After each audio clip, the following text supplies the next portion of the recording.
for you.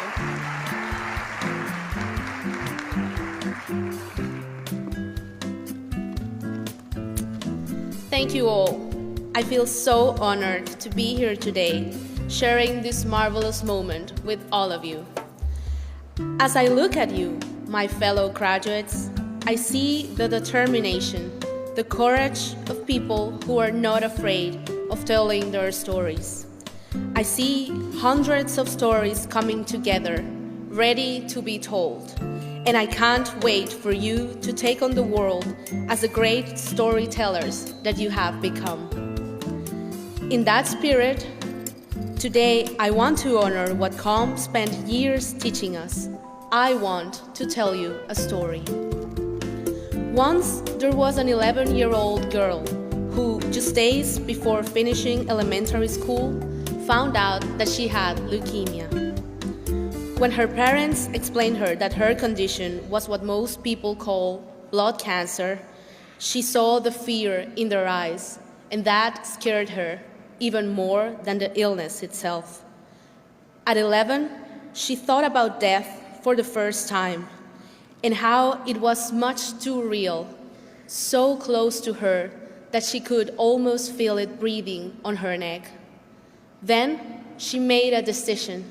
She decided to fight. This girl fought through pain and needles, countless pills and chemotherapy.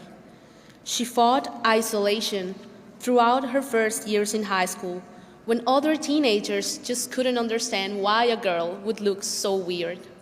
Bold, with a swollen face, always wearing a surgical mask everywhere. Her fight was also a journey of self-discovery.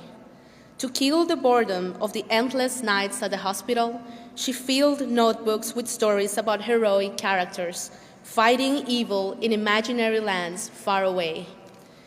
She started a diary because everything just seemed simpler and less painful when she saw it in her own handwriting. That's how she knew she wanted to become a writer. And after years of battling illness, she overcame. She survived so she could grow older, make friends, go to college, and write. She survived so that she could stand here today, at this podium, in front of all of you. That girl was me.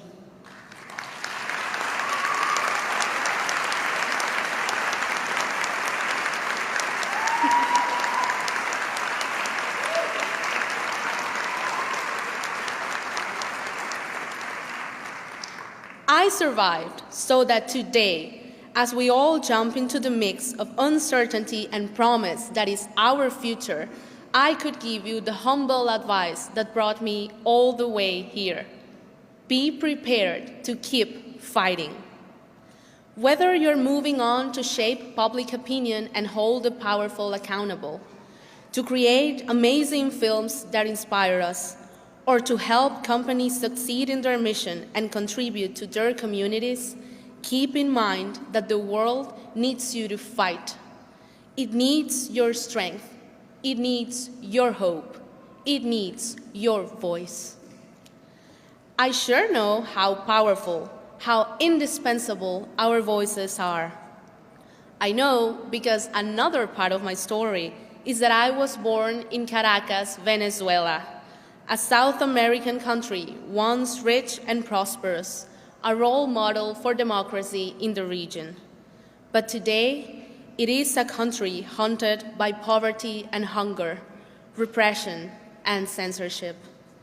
In the place I call home, journalism, this career that I chose to pursue, that I so passionately love and relish, is often persecuted and labeled a crime. And yet, it has become more important now than ever, because back home, we refuse to lose our voices.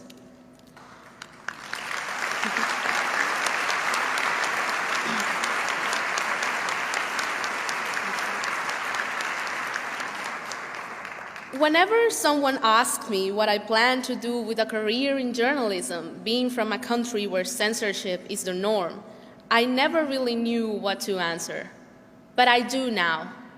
I will use my voice and I will fight.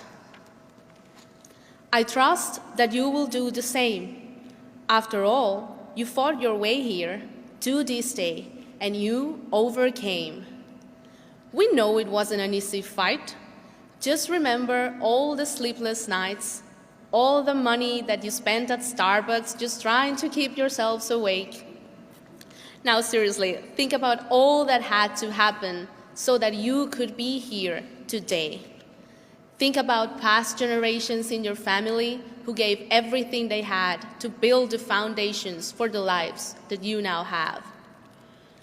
Think about your parents, your brothers and sisters, and how much they supported you through good and bad so that you could always live to fight another day.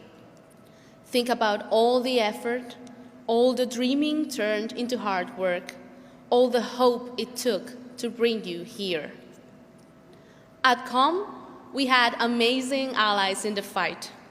Teachers who guided us, who opened our eyes to the passion that we didn't know we had in us. Friends who walked beside us, who held us when we thought we just couldn't take another step.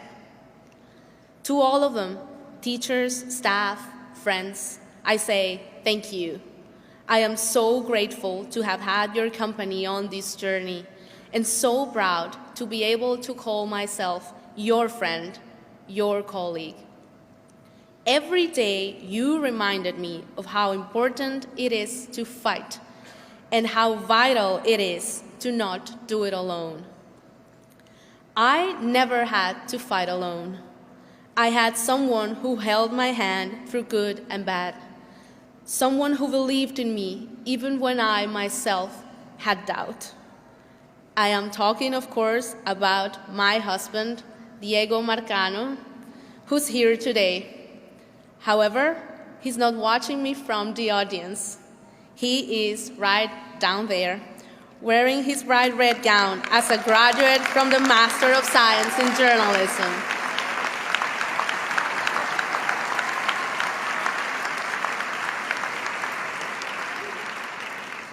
To Diego, I say, we did this together.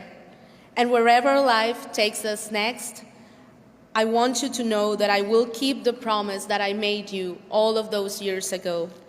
I am coming with you. Yo voy contigo.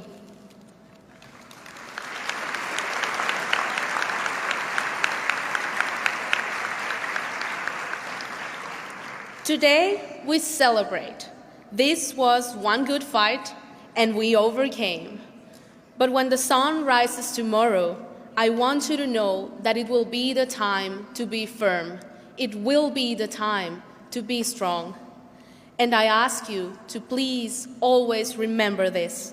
The world is only going to be what we make of it. So how about we fight to make it great?